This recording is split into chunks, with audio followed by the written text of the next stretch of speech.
What's up everybody, this is Eric and I'm here to give you my initial impressions of Tree of Savior.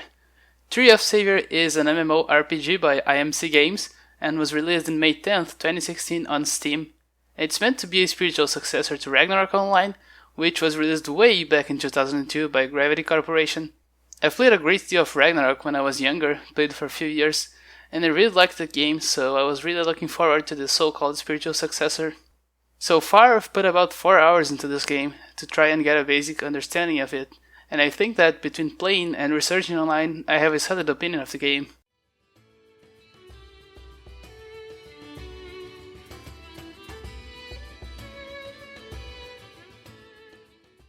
This is the screen that greets you after you open the game. These are the servers available, you pick one and proceed to your lodge. Your lodge is where your characters hang out when you're not playing. You can walk around as a fun little gimmick, but there's not much to it. There are different lodges which will look different and may hold more characters. Those can be bought with TP, the microtransaction currency in this game. When you create a character, you can see all the classes hanging around in a pub, which looks pretty cool, and clicking them will show their stats distribution. You can change your character's hairstyle and pick which of the two major series you want to start in. There isn't too much to character creation. There's one thing I would like to highlight here, that is the team name. When you first log in, you'll be prompted to name your team, and from then on, all your characters will carry that name after their own as an identifier that this is you. It is always good to have a unique identifier in MMORPGs since people tend to make lots of characters and it gets tough to track who is who, so good job on that. Let's get into the game. First of all, I'd like to say that I love the art of this game. They very much nailed the Ragnarök vibe they were clearly going for. The visuals are charming and make for a very beautiful fantasy world. The soundtrack is also top-notch, reflecting very well the mood of the places. When you're in the city, the music is very calm and relaxing. When you're out in the forest, the music gets more agitated but still very upbeat. When you go into underground places filled with monsters, the music turns heavier and more somber.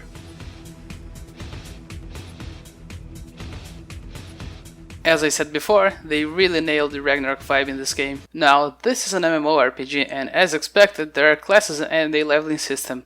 You have two different levels, base level on the bottom left here, and class level on the bottom right here. Your base level is your standard MMORPG level. Whenever you level up, you get a point which can be used to upgrade one of your character's main stats. The main stats are also very standard and basic.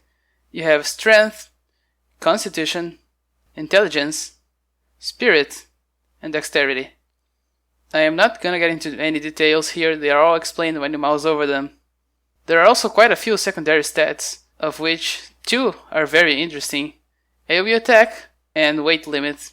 Weight limit always turns out to be either a big pain in the ass or completely useless, and none of those make for compelling gameplay to me. I don't know what's the point of having it in this game. Now for AoE attack, this is something I don't think I've seen before. The more AoE attack you have, the more targets you hit, which is very different and possibly gives you some control on your playstyle without really changing the spells and skills you use. Say, you could have two items with similar stats, but one could have more raw damage while the other had more AoE attack. There's an opposite secondary stat to AoE attack, it's called AoE defense, but as I said, I'm not gonna get into too much detail here, just wanted to mention it. Your class level works a little bit differently. You get experience the same way as the base level, killing mobs, completing quests, etc. But when you level up, you get a point which can be used to upgrade your spells and learn new ones instead. Unlike the base level, which keeps stacking on, the class level is used to improve and unlock classes. Every 15 levels, you can visit a submaster and train into a new class, which will stack on top of your previous one. For example, I started as a wizard, and when I reached level 15, I went to a submaster and became a pyromancer as well. Now I can use both the spells of a wizard and a pyromancer. Notice that when I did that, my class level was reset and I started climbing again. There's a huge number of classes in this game. Each archetype that you see when creating a character has 7 ranks, with more planned, and each rank has 2 classes. When I reached class level 15, I had the choice between picking Pyromancer or Cryomancer. Being that everybody loves setting stuff on fire and blowing stuff up, I picked Pyromancer. Later in the game, there are a few very interesting classes which I didn't get to, but their spells sound very fun, such as the Sorcerer, who can summon demons they have defeated previously, or the Chronomancer, who has some sort of time rewind. In your screen right now is the full list of classes, taken from the website tosbase.com. If you want more details, you can find the link in the description. They also have a wiki which has some of the more basic aspects of the game explained. On top of that, there are attributes, which are essentially upgrades to skills you already have. Now the attribute system is one of the complaints I have with Trio Savior. The idea is pretty cool. There are some attributes which are straight up upgrades to your skills, and some change their effects a little and are able to be toggled on and off depending what you need at the time. Unfortunately, they were implemented in a very boring way. You just buy them for money at a trainer. To make things worse, the developers for some reason thought it would be a good idea to time gate these attributes. Yeah, some attributes have a wait time to be learned after you buy them. Time gating stuff to keep people playing longer is a terrible idea and shouldn't be done at all. However, the delays on these attributes are like half an hour or an hour long, which makes me think that it wasn't intended to keep people playing. In that case, why the fuck is there a delay in the first place? It is not going to stop your progress in the game. This is not a new skill, it is just an upgrade. All it will do is make you go, I guess I'll go do something else while this is not done. They could have put a little bit more effort on this, and maybe have you complete a simple quest to unlock it? Maybe something like, use this skill you're trying to upgrade 10 times. Anything is better than straight up time gating. Time gating is stupid, don't do it. Now that I've made that clear, let's talk about gameplay. I found that the classes and spells in this game are actually very cool and make for engaging gameplay. To me, the game seemed to be more focused on AoE than single combat. Taking on monsters one by one is really kinda dull and easy, so I found myself gathering a small horde of enemies and destroying them all at once, which feels very satisfying. Granted, I played a wizard, so I'm probably biased in that matter, but still, the mere existence of the aforementioned AoE attack stat makes me think that the other classes can relate to this in some way. The game isn't just about grinding. There are quests which will kind of lead you around the world through the main storyline, as well as secondary quests which are usually just killing some number of a specific monster or something along those lines. The quests will reward you with items and experience, as usual. There's one weird thing I want to point out here. When you complete quests, you usually also receive as a reward an experience card, which not surprisingly is a consumable that gives you experience when used. I don't think it can be traded or sold either. My question here is, what's the point? You finish a quest, you head back to the NPC, you turn it in, you get this brand new shiny helmet, some money, some experience and a couple of experience cards. Why not just give that much experience on the turn in? It seems to me as a completely useless step. It's not something bad, I don't think. It's just puzzling why would that be done in that way. I don't really get it. From the lore perspective, the game is very simple. The story goes like this. In this world, people had the habit of praying to the goddesses and asking for help, and those prayers would usually get unanswered. So everybody was living happily having their prayers answered by the goddesses, until one day this huge tree showed up, wreaking havoc everywhere, causing monsters to appear in large quantities and making them more aggressive. Roots sprawling and causing destruction, all sorts of trouble. On top of that, the goddesses have gone silent and prayers are not being answered anymore. Many people were made homeless, many died, many lost their family, and in this time of need, their last resort, the goddesses, they are nowhere to be found. You can probably picture the kind of panic and chaos that's going on through the land right now. Then you come along, a very powerful adventurer who can deal with monsters like few others can.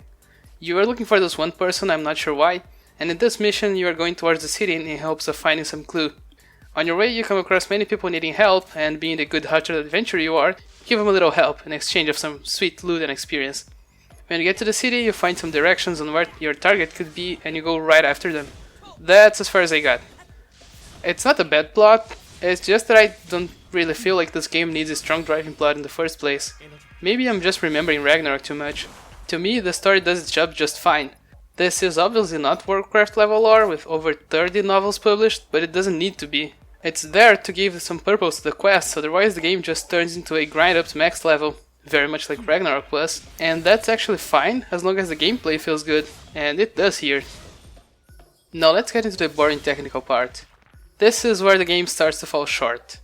You may have noticed the FPS counter on the lower left portion of the screen. Yep, that's about 20 FPS. That is utter garbage. Keep in mind that I'm recording this, but even when I'm not, the game hovers around a whopping 30 FPS, and that's still bad. You can really feel the effects of the low frame rate when playing. The weirdest part is that my computer's fans are not even making noise. The computer isn't getting hot, it's as cool as if I was just watching a movie. I don't know what's happening here, but it feels like the game isn't even trying to run well. It is not like my computer is struggling and just doesn't have enough power. For reference, I am used to playing World of Warcraft at around 70 to 80 FPS. I'm not sure what's up with this, but it is very unusual. The controls aren't great as well. I spent a good 20 minutes fiddling with the key bindings until I managed to find an acceptable setup. The default settings use the arrow keys to move and the rows on your keyboard to activate each of the over 40 action bar slots. You aim wherever you are facing, which is terrible, because who the fuck aims with the arrow keys? Eventually I found that the mouse control scheme, in which you move with WASD and aim and target with the mouse, which wasn't too bad. Your action bar slots are done using the numbers and the different modifier keys, such as Ctrl and Alt. The only modification I had to do was change the auto attack from the left mouse button to the Q key, because I kept attacking mobs I didn't mean to when trying to target them. Now, this control scheme still has some problems. Accessing any action bars that are not the main one are kind of a pain. Being a squishy wizard, kiting was a big part of the combat, and using WASD to move while trying to press Ctrl 4 simultaneously really isn't easy. Maybe if I organized my bars a little better, I could get a better result, so that may not be such a big issue. There's something else that's a huge issue though, and that's targeting. Targeting completely sucks in every way. When you use the keyboard to move and aim, your target is whatever you're facing. That seems okay, but when you're kiting a big group of mobs and they are moving around a lot, targeting the middle one in order to get the most out of your AoE spells is seemingly impossible, because you can only really aim in 8 directions, the 4 cardinal plus the 4 diagonal, and lining that up with this specific mob is insanely hard. To alleviate a little bit of this problem, there is a lock target function, which will lock your target to the last mob you looked at. That way you can kite the horde and use the face target button to immediately turn around and throw your attack, but you can't look at anything else along the way. If you as much as glance in someone else's direction, you just lost your target, and good luck finding that guy again. Eventually I found the mouse control scheme. This solves most problems except one. Targeting. Yup, targeting still sucks. Using your mouse, your target is on mouse over. Not left clicking, not right clicking, but mouse over. So you either go full FPS and keep your cursor on top of your desired target while moving around, or you somehow avoid everything else with your cursor, very much like before. But hey, there's a target lock function. This might solve my problem. Guess what? It doesn't work in this control scheme. I tried changing the assign it button, but it still does nothing. My conclusion? The mouse control scheme is by far the best, but targeting still sucks. Since we're talking about key bindings, let's check out the options menu. When you press escape, this tiny set of buttons quietly shows up on the bottom right corner of the screen. There sits the very well known gear icon, which represents the settings. As you can see, there's not a lot going on here. What you're seeing is all of it, with the exception of the key bindings, which have their own window. Up here you have the control scheme to choose from. There's mouse, there's keyboard, there's controller, and there's the auto. To the left there's a little bit of a miscellaneous section, which is mainly character names. The next part is the resolution settings, which are very bad already. There is no borderless option, just to get started. It keeps resetting to 1024 by 768 instead of 600 by 900, which is the one I want it to be. And then there's VSync. The sound options actually aren't bad. They're not amazing, but they are perfectly fine. You have a slider for master volume, you have a slider for background music, and you have a slider for sound effects. I mean, you don't really need much more than that. Now down here, this is a big problem. The graphic settings are really bad. Just look at it. Yep, they are all checkboxes. There are no sliders, there are no drop-down lists. They're all checkboxes. You either turn the stuff on or off. And that's already very bad in itself, but there are not very many checkboxes anyways. To the side here, there's the little performance part, which is also very bad. If you change it to low mode, it will disable this very specific one checkbox, the high textures one. If I change it to disabled, my frame rates drop like flies, and the game doesn't really look different. So just leave it at auto setup, and let's hope they know what they're doing. This here ties in with the bad performance, since even if I wanted to make everything low quality in hopes of getting some decent FPS, I couldn't. I might be completely wrong here, but the weird performance issue and the complete lack of options seem to me like bad or lazy programming. Not saying it is that for sure, just saying this is a strong possibility here. Finally, there is also the key bindings menu, which fortunately isn't a train wreck like the rest of this. You click this button here and the key binding window pops up. It is actually very complete. Most of the keys, if not all, are able to be rebinded, and there are separate profiles for the different control schemes. One thing I'd like to see here is the ability to bind the modifier keys by themselves, such as Ctrl and Alt. When you press one of those, it immediately assumes you're going for a combination with some other key, which may not be the case. Another minor issue is actually a weird design choice. That is, when you choose a key to rebind, it will stay rebindable for a fixed amount of time. What I mean is that I click the key I want to rebind, then I press the key I want it to be. You'd expect it to be done, right? It is not. It will keep accepting an input for a few more seconds, so you could potentially press the key you want to change to, and then quickly press escape to close the window, and now your attack button is escape. All in all, the key bindings are good. Those are just little quirks I have. Since we're talking menus, there are a lot of in-game menus, and they are all conveniently listed on the bottom right corner.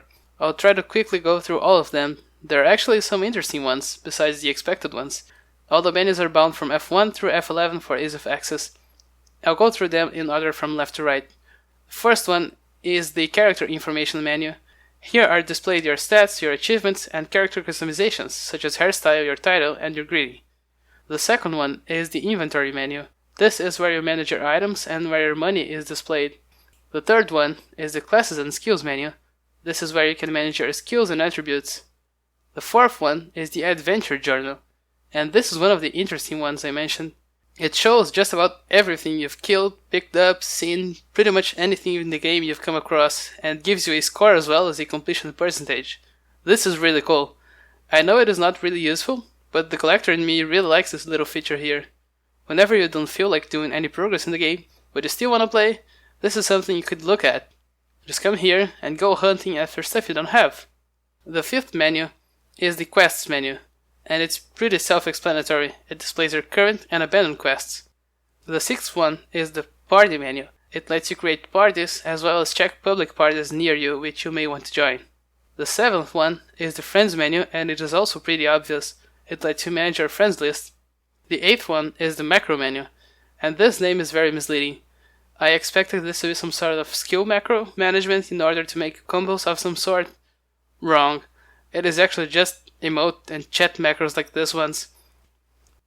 The ninth menu is the companion menu, which I have no idea how it looks like, since I didn't get that far into the game, so it doesn't even open to me. The 10th menu is the help menu. From here you can access all the tutorials that pop up along the journey, and it is actually pretty useful, since those have the tendency to automatically close before you're done reading them, damn it. The 11th and last menu on our list is the collection menu, and this is another one I don't really know how it works. This one does open, but it's completely blank. From what I read, you can buy cards which will unlock certain collections, and then I imagine you'd go out and try to complete them. I'm not really sure here. Then there's the system menu, which is the escape button. It shows up in the bottom right corner here. You can quit the game, which completely closes it. There's the settings menu, which we've been through. There's the logout, which will throw you back to the starting screen with the servers. And the character selection, which will throw you back to your lodge. Finally, I'm going to wrap this up with my final thoughts. Tree of Savior very much succeeded in being the spiritual successor of Ragnarök Online, and does deserve the title. The atmosphere is amazing, the art style is pretty and charming, the soundtrack conveys the right message and is really good.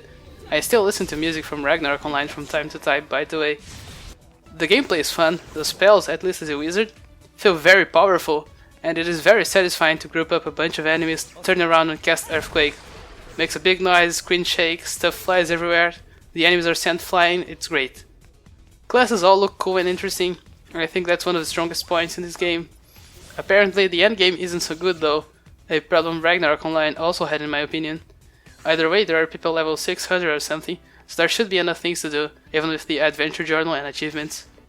The controls on the other hand are not very good. Targeting is pretty bad, but should be an easy fix. Just change it to left click instead of mouse over. You can't do that in the key bindings, by the way. The performance is terrible, the options menu is also terrible. Those are definitely not easy fixes, and it's a shame that the developers didn't invest more on those two things. There's also no borderless window mode, which is mind-blowing to me. I don't think I've used full screen in more than 2 years, and unfortunately the borderless gaming program doesn't really work with this game, but I shouldn't need it in the first place. Overall, I think it's a very good game, even though it could have been an amazing game. I don't feel like I've wasted 4 hours playing this, it was definitely fun and I enjoyed it. Am I going to keep playing? Probably not. There are many other games out there, and I've satisfied my curiosity on this one. Time to move on. The frame rate is also not very inviting. Maybe if it was a little bit smoother, I would show up every once in a while to see how things are going, but I don't think I'll be back. That's all I had to say. Thank you for sticking with me this whole time. This was Tree of Savior by imcgame. It is available on Steam for free. It does have microtransactions, but they seem to be mostly cosmetic and harmless. As I said before, I played Ragnarök Online for a few years. I tried my best to keep nostalgia at bay, but I am definitely biased on this subject, keep that in mind. This video took a lot of effort to make, so don't forget to leave a thumbs up and subscribe to the channel for more gaming content. Also, feel free to tell me how you feel about Tree of Savior in the comments below. Until next time, goodbye.